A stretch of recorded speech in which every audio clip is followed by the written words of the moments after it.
Frères et sœurs bien-aimés, espérer, ça n'est pas croire que la nuit sera retenue, que l'hiver ne viendra pas. Espérer, c'est savoir qu'après une nuit se lèvera le jour, qu'au-delà de l'hiver, le printemps sera là, que la résurrection viendra après la croix, après la descente aux enfers. C'est savoir que Jésus paiera de retour ses amis qui se sont dévoués lorsqu'il reviendra. Si je vous dis cela, c'est parce que je crois que nous allons connaître une nuit comme on a déjà traversé l'humanité dans son histoire, nuit plus sombre ou plus claire, je ne sais pas, mais en tout cas une nuit pour la foi. Nuit lente, nuit pesante, lourde, pleine d'un grand silence, le silence de Dieu. Jusqu'à Jean-Paul II, à la suite de Saint Jean de la Croix, on parlait de nuit obscure pour désigner l'état mystique de désolation intérieure dans lequel un disciple de Jésus pouvait être plongé sans faute de sa part, sans que cette souffrance et ce sentiment de vide, d'absence, de privation de Dieu soient la conséquence d'un péché. La foi est alors dépourvue de tout appui, elle est sans évidence, sans perception consolante, elle est nue, mais comme elle est vive. Nuit au pluriel de Saint Paul, nuit de Saint Jean de la Croix, nuit de la petite Thérèse et de Saint François de Sales, nuit de Mère Teresa, nuit sans étoiles d'une multitude de pèlerins de la foi connus et inconnus, pèlerins souffrants mais courageux et vainqueurs. C'est Jean-Paul II qui appliqua cette notion de nuit obscure à l'expérience de la souffrance et du silence apparent de Dieu au cœur du monde, au cœur du mal, en quelques grandes heures sombres de l'histoire. Expérience pouvant être commune aux croyants et aux non-croyants. Certains drames, disait-il, ont fait mieux comprendre l'expression nuit obscure. Ils lui ont conféré le caractère inédit d'une expérience collective s'appliquant à la réalité même de l'existence et pas seulement une étape de l'itinéraire spirituel. Son intuition, ou faut-il dire son expérience, c'est qu'il est arrivé à certaines époques de l'histoire que le déchaînement des forces maléfiques soit tel que la foi de tout un peuple soit mise à rude épreuve. Le mal semble l'emporter partout et l'on se demande où est Dieu ? Que fait-il ? Et l'on gémit parce qu'il ne répond plus. La vérité, c'est que Dieu ne se tait pas, et comme je le disais cette semaine à l'occasion d'une messe célébrée pour un père de famille parti bien jeune, il n'y a pas un trait du message chrétien qui ne soit pour une part la réponse à la question du mal. Pourquoi le mal ? Évidemment qu'aucune réponse, brève, si commode soit-elle, ne peut suffire. Et l'Église a raison de dire que c'est l'ensemble de la foi chrétienne qui constitue une réponse à cette question. Le Verbe qui est venu, la parole de Dieu dans son entièreté, répond. Et cette parole, cette réponse, cette voix, même au cœur de la nuit, est toujours là. Cette parole est tout près de toi, elle est dans ta bouche, dans ton cœur. Dieu ne nous laisse pas orphelins.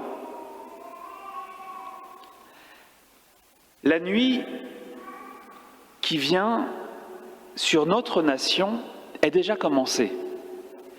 Et l'on vous dira que c'est la lumière, que c'est l'été et qu'un vent de liberté et d'humanité souffle enfin sur la terre. Tu parles. Autant de mensonges des a servis en d'autres temps à d'autres peuples trompés, lobotomisés par des idéologies totalitaires qui n'étaient qu'un funeste concentré de ténèbres. Et après le passage de ces armées de bandits, de brigands, les populations étaient à terre, restées à moitié mortes, dépouillées et rouées de coups. Il y a déjà cette nuit qui tombe, et d'aucuns se demanderont pourquoi le Seigneur laisse faire tout ça? Des décisions injustes, inhumaines, des lois qui sont déjà, qui seront encore des abominations aux yeux de l'Éternel. Il y aura encore de ces politiciens qui se pavanent et qui écœurent le peuple. Les gouvernements seront encore les bénis oui-oui des lobbies de tout poil, à moins que ce soit l'inverse. On interdira encore les crèches à Noël sur les espaces publics, mais on ouvrira nos avenues à toutes les gay pride voulues.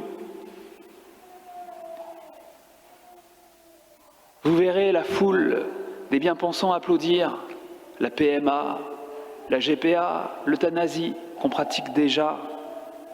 Mort aux faibles.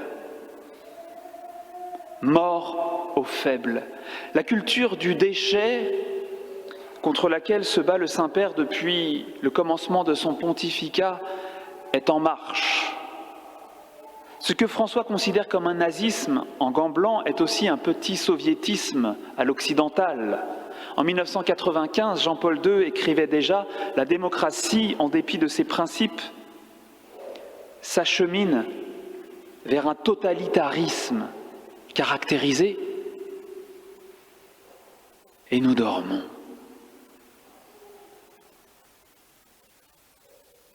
La liberté de penser, la liberté d'expression, la liberté religieuse, en France, ça devient compliqué.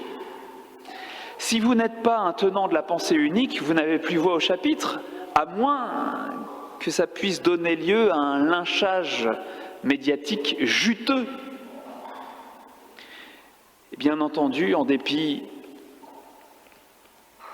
des belles paroles du chef de l'État sur la place de l'Église et des catholiques dans la société, dans l'histoire, le tout est foncièrement christianophobe. Et nous dormons.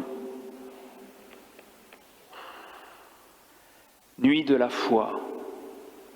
Silence apparent de Dieu au cœur de l'histoire, au cœur du mal. Mais comme le disait ma chère Edith Stein, dans la nuit la plus obscure surgissent les plus grandes figures de prophètes et de saints. Certaines âmes dont aucun livre d'histoire ne fait mention ont une influence déterminante au tournant décisif de l'histoire universelle. Ce n'est qu'au jour où tout ce qui est caché sera manifesté, à la fin, lorsqu'il reviendra, que nous découvrirons aussi à quelles âmes nous sommes redevables des tournants décisifs de notre vie personnelle.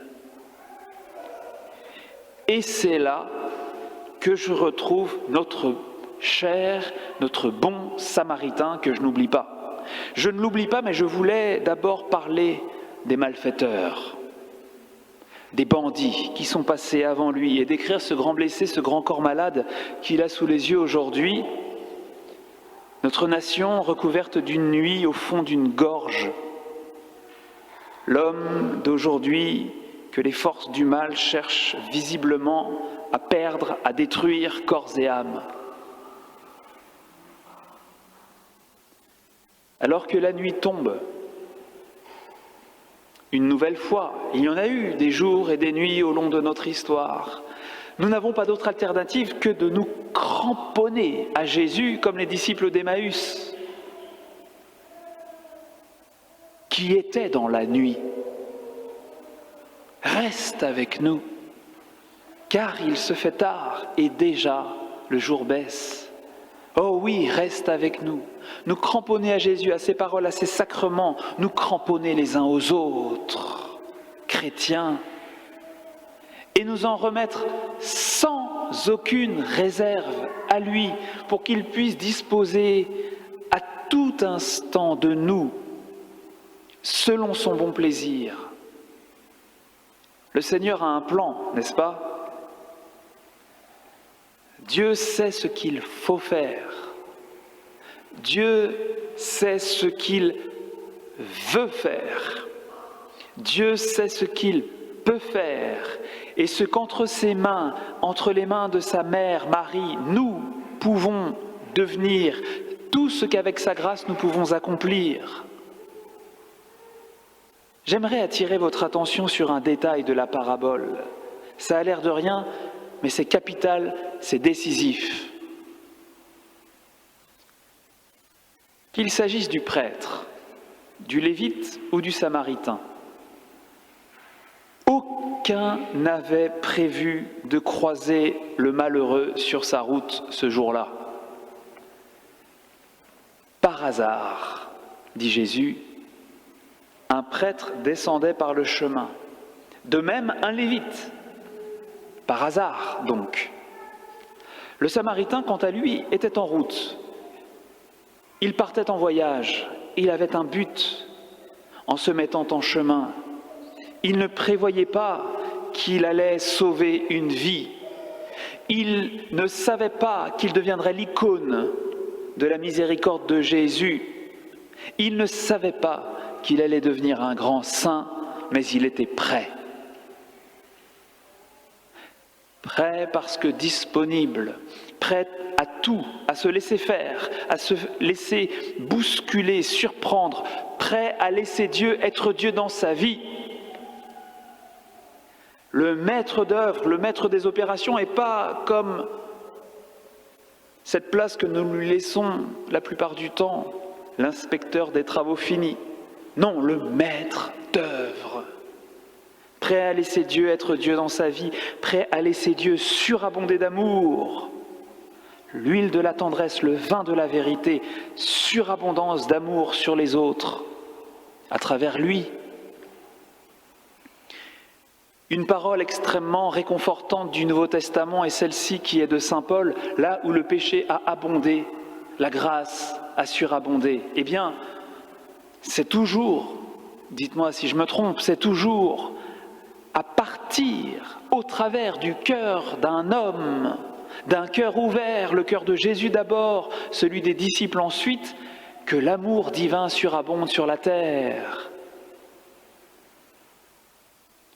Dieu s'est plu à envelopper ses bienfaits les plus grands des traits de l'humanité la plus exquise qui soit. Dieu qui est amour s'est montré en Jésus de Nazareth, et Jésus de Nazareth se montre au travers des chrétiens. Qui me voit, voit le Père, qui vous voit, me voit, dit Jésus.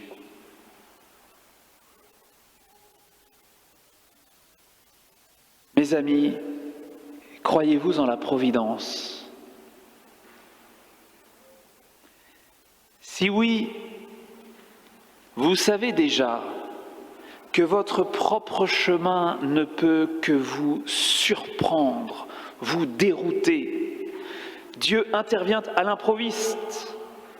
Tel événement, telle rencontre que tu n'avais pas prévu, tu as l'impression de devoir improviser. Pour toi, c'est de l'impro. Pas pour Dieu, car Dieu n'improvise pas. Dieu pourvoit et te porte pour que tu puisses faire avec lui ses œuvres providentielles partout où tu iras. Coopérateurs, souvent inconscients de la volonté divine, dit le catéchisme, les hommes peuvent entrer délibérément dans le plan divin par leurs actes, leurs prières, mais aussi par leurs souffrances. Nous pouvons être les coopérateurs, les collaborateurs de Dieu, mais nous n'y serons pas contraints. Tout cela paraît dans la stupéfiante bonté du Samaritain qui répond présent à l'imprévu. présent à l'imprévu sauveur de Dieu, à la rencontre inattendue de l'homme blessé, répond son inimaginable bonté. Il répond généreusement à Dieu qui surprend.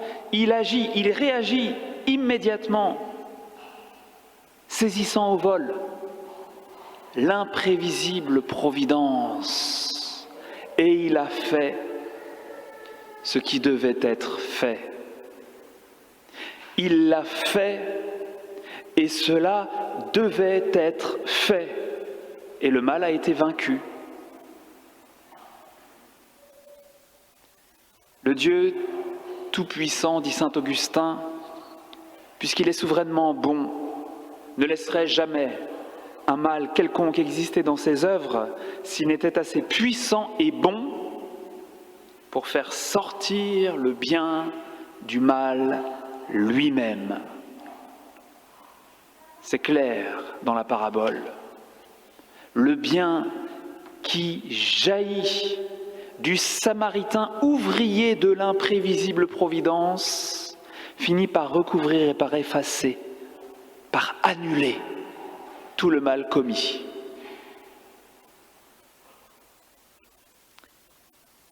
Frères et sœurs bien-aimés, le mal qui menace, le mal qui avance, le mal qui est là est colossal. Il vient pour bâtir un empire. Soyons sur le qui-vive. Nous serons victorieux du mal, par le bien, par la bonté, la justice et la vérité, en suivant l'exemple de patience et d'endurance des saints.